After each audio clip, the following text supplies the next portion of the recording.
అందరికీ praise the lord అండి. Bible reading in 6 months.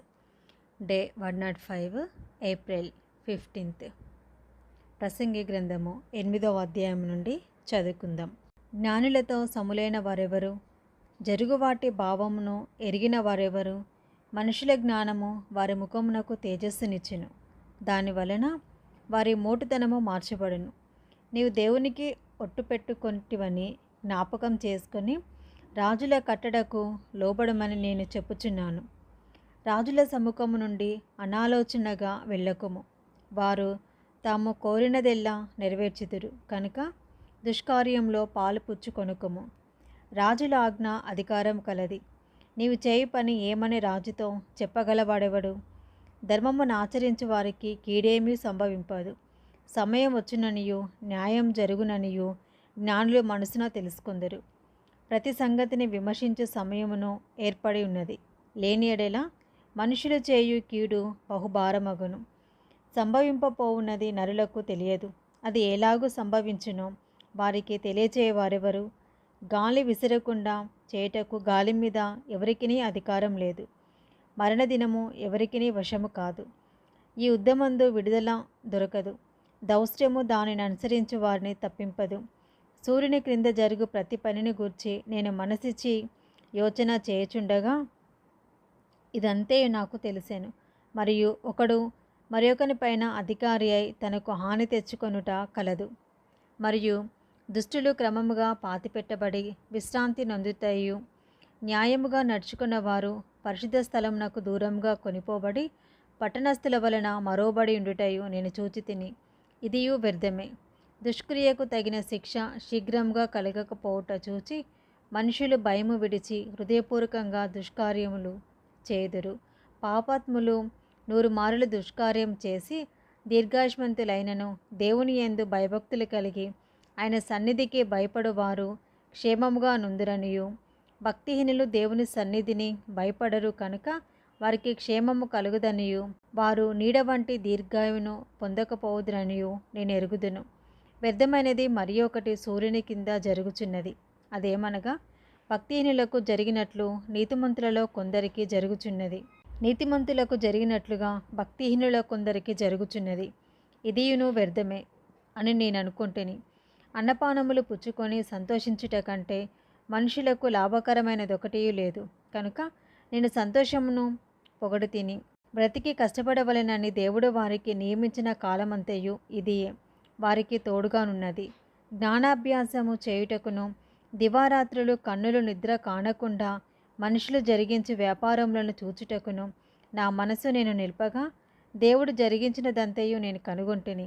మరియు సూర్యుని కింద జరుగు క్రియలు మనుషులు కనుగొనలేరనియు, కనుగొనవలెనని మనుషులు ఎంత ప్రయత్నించినను వారు కనుగొనుట లేదనియు, దాన్ని తెలుసుకొనవలెనని జ్ఞానులు పూనుకొనినను వారైనా కనుగొనజాలరనియు నేను తెలుసుకుంటుని.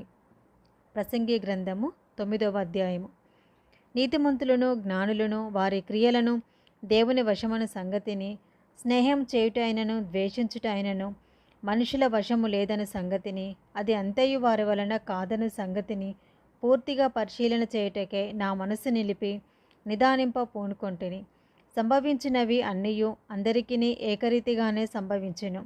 నీతిమంతులకును దుష్టులకును, మంచివారికిని పవిత్రులకును అపవిత్రులకును, బలులర్పించే వారికిని బలునర్పింపని వారికిని గతి ఒక్కటే. మంచివారికి ఎలాగునో పాపాత్ములకు ఎలాగునో తటస్థించును. ఒట్టు పెట్టుకొని వారికి ఎలాగునో ఒట్టుకు భయపడి వారికి అలాగుననే జరుగును. అందరికీ ఒకటే గతి సంభవించును. సూర్యుని కింద జరుగు వాటన్నిటిలో ఇది బహు దుఃఖకరము. మరియు నరుల హృదయము చెడుతనంతో నిండి ఉన్నది. వారి బ్రతుకు కాలమంతయు వారి హృదయమందు వెరితనముండును. తర్వాత వారు మృతుల యొద్దకు పోవుదురు. ఇది దుఃఖకరము. బ్రతికి ఉండు వారితో కలిసిమెలిసి ఉన్న వారికి ఆశ కలదు. చచ్చిన సింహం కంటే బ్రతికి ఉన్న కుక్క మేలు కదా. బ్రతికి ఉండు వారు తాము చతురని ఎరుగుదురు, అయితే చచ్చిన వారు ఏమీయూ ఎరుగరు. వారి పేరు మరోబడి ఉన్నది. వారికిక ఏ లాభము కలగదు. వారిక ప్రేమింపరు, పగపెట్టుకొనరు, అసూయపడరు. సూర్యుని కింద జరుగు వాటిలో దేనియందును వారికి కానెప్పటికీ వంతు లేదు. నీవు పోయి సంతోషముగా నీ అన్నము తినుము, ఉల్లాసపు మనసుతో నీ ద్రాక్షారసము త్రాగుము. ఇదివరకే దేవుడు నీ క్రియలను అంగీకరించెను. ఎల్లప్పుడూ తెల్లని వస్త్రములు ధరించుకొనుము. నీ తలకు నూనె తక్కువ చేయకుము.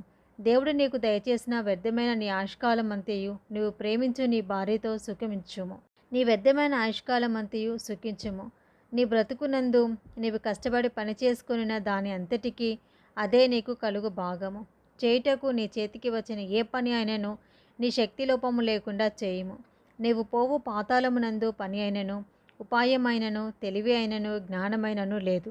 మరియు నేను ఆలోచింపగా సూర్యుని క్రింద జరుగుచున్నది నాకు తెలియబడెను. వడిగలవారు పరుగులో గెలవరు, బలము గలవారు యుద్ధమందు విజయము పొందరు. జ్ఞానం గల వారికి అన్నము దొరకదు, బుద్ధిమంతులగుట వలన ఐశ్వర్యము కలగదు, తెలివిగల వారికి అనుగ్రహము దొరకదు. ఇవన్నీ అదృష్టం వశము చేతనే, కాలవశము చేతనే అందరికీ కలుగుచున్నవి. తమ కాలము ఎప్పుడు వచ్చునో నరులెరుగరు. చేపలు బాధకరమైన వలయందు చిక్కబడినట్లు, పిట్టలు వలలో పట్టబడినట్లు, అశుభకాలమున హఠాత్తుగా తమకు చేటు కలుగునప్పుడు వారును చిక్కబడుదురు. మరియు నేను జరుగు దీనిని చూచి ఇది జ్ఞానమని తలంచి తిని, ఇది నా దృష్టికి గొప్పదిగా కనబడెను. ఏమనగా, ఒక చిన్న పట్టణం ఉండెను, దాని యందు కొద్దిమంది కాపురం ఉండేరి. దాని మీదికి గొప్ప రాజు వచ్చి దాని ముట్టడి వేసి దాని ఎదుట గొప్ప బురుజులు కట్టించెను.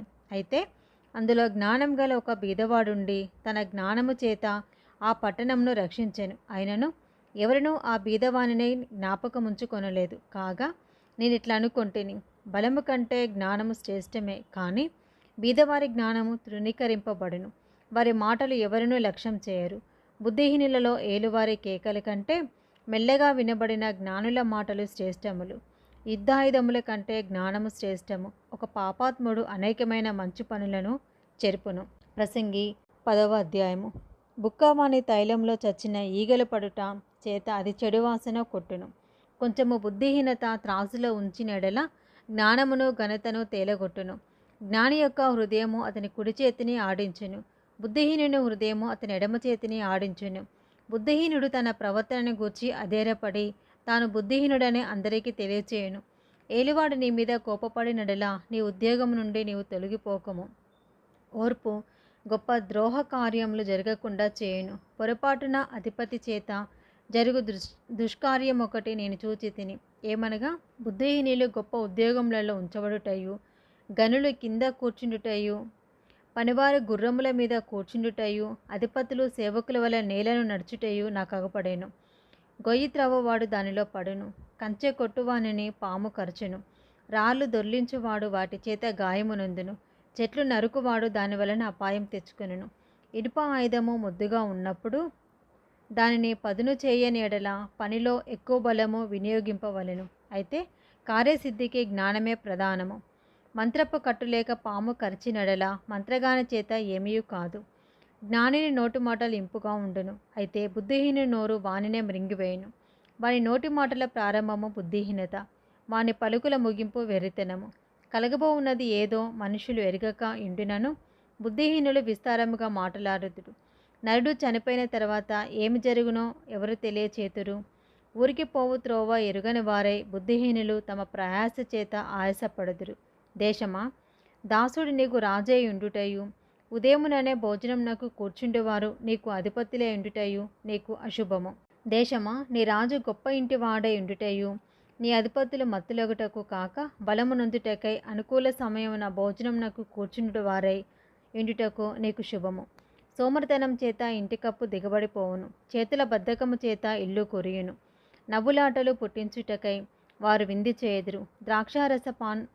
ద్రాక్షారస పానము వారి ప్రాణమునకు సంతోషకరము.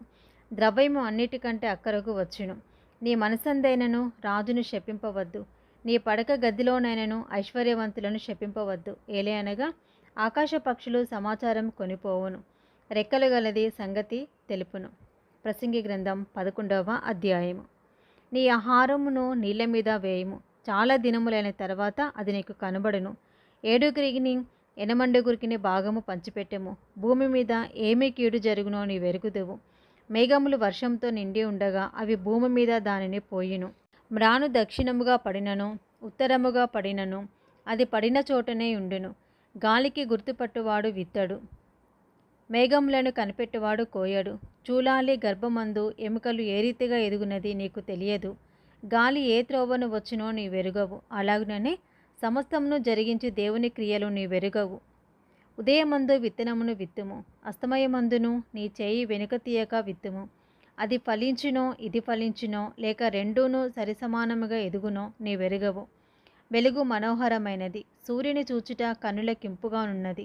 ఒకడు చాలా సంవత్సరములు బ్రతికినడలా చీకటి గల దినములు అనేకములు వచ్చునని ఎరిగి ఉండి తాను బ్రతికిన దినములన్నయు సంతోషముగా ఉండవలెను.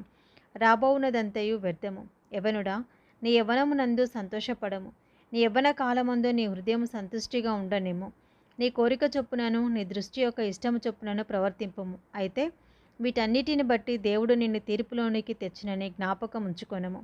లేత వయస్సును నడిప్రాయమును గతించిపోవునవి కనుక నీ హృదయంలో నుండి వ్యాకులమును తొలగించుకొనము, నీ దేహమును చెరుపుదాని తొలగించుకొనము. ప్రసంగి గ్రంథము 12వ అధ్యాయము చివరి అధ్యాయము కూడా. దుర్దినములు రాకముందే ఇప్పుడు వీటి యందు నాకు సంతోషం లేదని చెప్పు.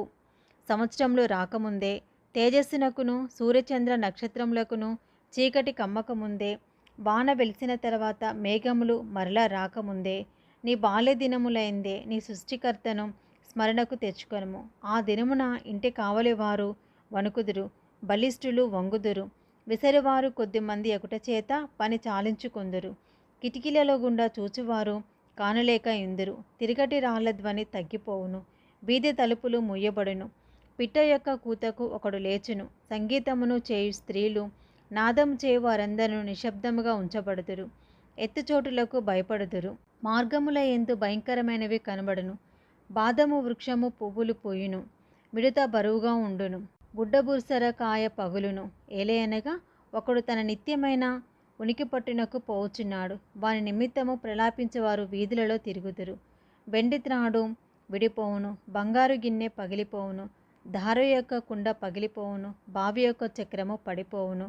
మన్నైనది వెనుకటి వలనే మరలా భూమికి చేరును, ఆత్మ దాన్ని దయచేసిన దేవుని యొద్దకు మరలా పోవును. సమస్తము వ్యర్థమని ప్రసంగి చెప్పుచున్నాడు. సమస్తము వ్యర్థమే.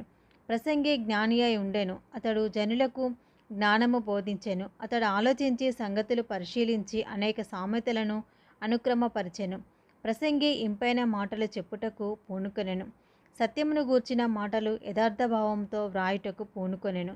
జ్ఞానులు చెప్పు మాటలు ములకోలల వలె చక్కగా కూర్చబడి బిగగొట్టబడిన మేకుల వలె ఉన్నవి. అవి ఒక కాపరి వలన అంగీకరింపబడినట్టున్నవి. ఇదియు కాక నా కుమారుడా, హితోపదేశములు వినుము. పుస్తకములు అధికముగా రచింపబడును, దానికి అంతము లేదు.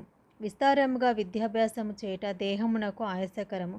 ఇదంతయు వినిన తర్వాత తేలిన ఫలితార్థమిదే, దేవుని యందు భయభక్తులు కలిగి ఆయన కట్టలను అనుసరించి నడుచుకొనుచుండవలెను. మానవ కోటికి ఇదియే విధి. గూఢమైన ప్రతి అంశమును గూర్చి దేవుడు విమర్శ చేయనప్పుడు ఆయన ప్రతిక్రియను అది మంచిదే గాని చెడ్డదే గాని తీర్పులోనికి తెచ్చును. ఇది ఈరోజు భాగం అండి. Praise the lord.